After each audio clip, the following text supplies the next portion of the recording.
রাধে রাধে। ওম নমো ভগবতে বাসুদেবায়। ওম নমো ভগবতে বাসুদেবায়। ওম নমো ভগবতে বাসুদেবায়। শ্রীমদ্ ভাগবত চতুর্থ স্কন্দ পুষণম দ্বাদশ অধ্যায় ধ্রুব মহারাজের ভগবদ্ধামে গমন। শ্লোক 1।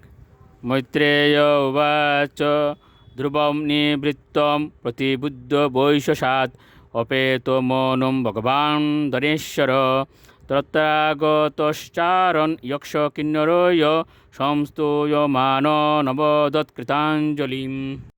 অনুবাদ। মহর্ষি মৈত্রেয় বললেন, হে বিদুর, ধ্রুব মহারাজের ক্রোধ প্রশমিত হলো এবং তিনি সম্পূর্ণরূপে যক্ষদের হত্যা করার থেকে নিবৃত্ত হলেন।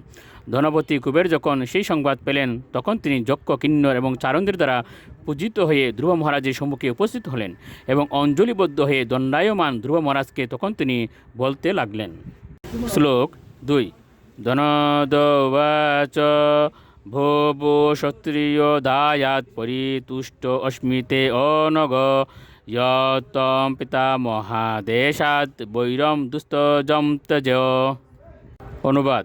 ধনপতি কুবের বললেন, হে নিষ্পাপ ক্ষত্রিয় পুত্র, তোমার পিতামহের উপদেশে তুমি যে দুস্তজ বৈরীভাব ত্যাগ করেছ সেই জন্য আমি তোমার প্রতি অত্যন্ত প্রসন্ন হয়েছি।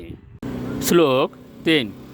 ন ববান অবদিত যক্ষান্ন যক্ষা ভ্রাতরম তব কাল এব ই ভূতানাম প্রভুরপয় ভাবয়ু। অনুবাদ। প্রকৃতপক্ষে তুমি যক্ষদের হত্যা করনি এবং তারাও তোমার ভাইকে হত্যা করেনি, কারণ সৃষ্টি এবং সংসারের পরম কারণ হচ্ছে পরমেশ্বর ভগবানের কালরূপী প্রকাশ। শ্লোক 4।